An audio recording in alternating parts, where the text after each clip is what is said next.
With the release of the new Sinister Grace chapter in Dead by Daylight, the entire community has come to a stark consensus. That being the new killer, at the time of writing, the Krasue, is a little overtuned, and kind of lacks any skill to play. Being able to traverse the map in mere seconds, having the hitbox the size of a school bus, being able to vault windows and pallets, all with having a ranged ability she can M1 directly after doing, makes the Krasue a very easy killer to win with. There were players who thought she was a little strong in the PTB, and then behavior decided to buff her before live release. Survivors were not having the greatest of times. Luckily, she did receive some nerfs in patch 9.2.1 about a week ago, but after looking at these patch notes, I can infer that that's barely a nerf at all. Fear not though, the Krasue is due for another nerf in patch 9.2.2. They literally put this out as I was editing this, good thing I caught it in time. The fact still stands, however, that Behavior willingly released a killer that was incredibly strong with little counterplay, something that they've gotten into the habit of doing in recent times. This is just one point of many I'm going to talk about in the discussion of Dead by Daylight's fun problem. What's good? My name is Monster and I kinda talk a lot, mainly now about video games. If you want to see me talk about more, hit the subscribe button. Today, however, I'm talking about one of my favorite games as it is under siege from the Fun Police. Personally, I've been having a blast with DBD for some time now, but like a lot of other players, I've been asking myself how much fun I've been having with this game recently. And the answer is, not much, or not as much as I used to. I mean, to chalk up why we've been having a lack of enjoyment in this game is pretty simple. The game has changed drastically over the years. Some of these changes were actually good and improved the game, like the auto blood web, the HUD rework, the map design reworks, the character detail reworks, and the much needed engine change to make the game run better overall. But some other changes that Behavior has implemented in the past hasn't sat well with the community, and myself included. The Skull Merchant was a little problematic. The Legion was controversial. The Ghoul release was a disaster piece. And with the release of the Krasue, we were once again victim to Behavior adding in killers that allow players to easily blow through lobbies. Look, I hate to say it, but accessibility is a must if you want your live service game to attract more players. Behavior knows this and has known it for years. Why do you think Springtrap is literally the Huntress but better? It's because they want these new players to come to the game and actually enjoy it. And also because Behavior doesn't really have that many ideas left in the pot. But because of them excessively adding in these low skill ceiling killers, the long-term community isn't having that much fun anymore as they just lose their matches due to bullshit. I mean, we can all agree that being in a chase with Billy is probably the funnest chase, right? It's fair, he has counterplay, he doesn't get to just directly M1 after messing up his chainsaw. Being in a fair chase is what I believe every survivor is owed. There is a reason why the early DBD killers and some killers added after that had those limitations and restrictions. It was to not have an overbearing killer that made the experience for Survivor miserable.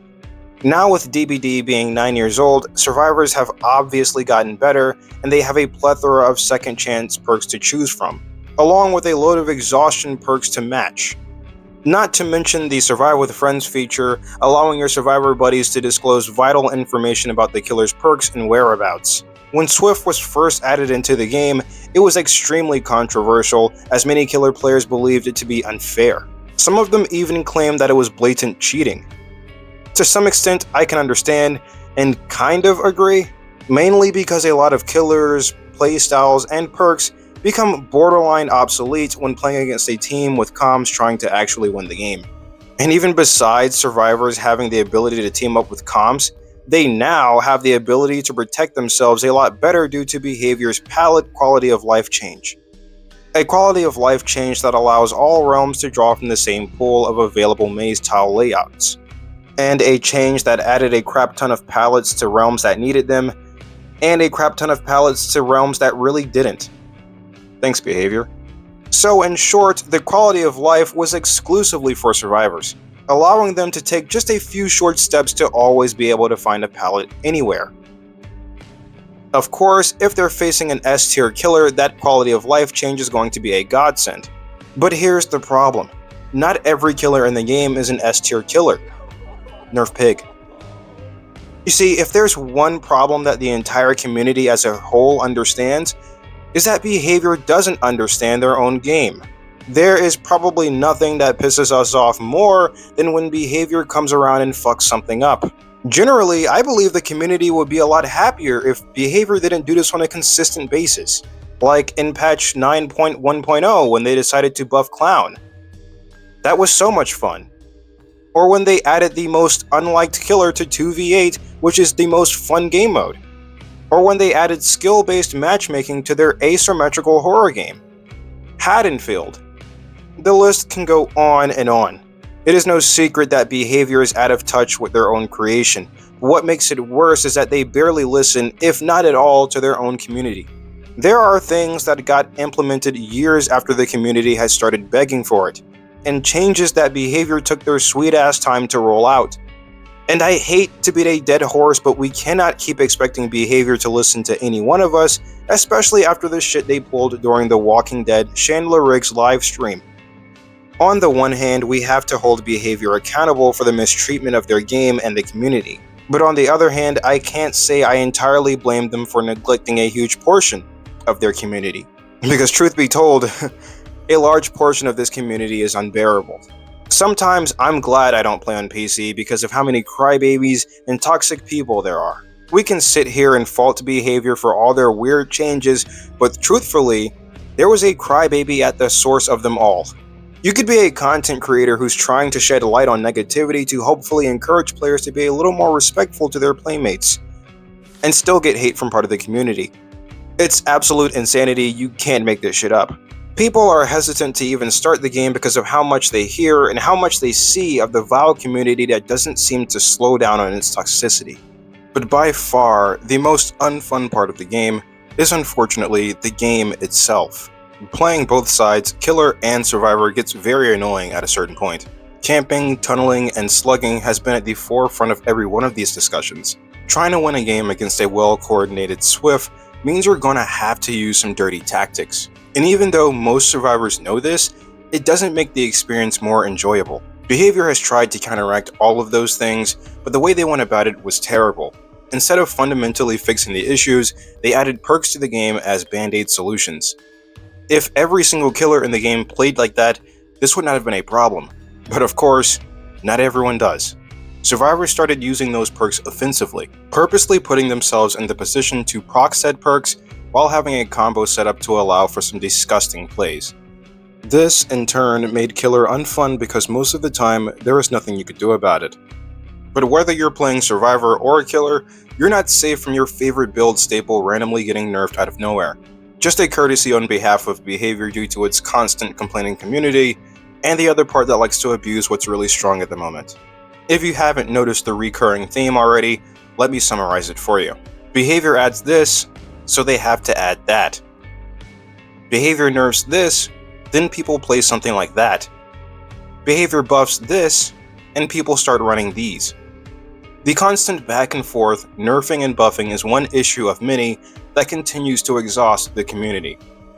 So now that we've discussed all of that, let's do a little recap. I like to keep things short.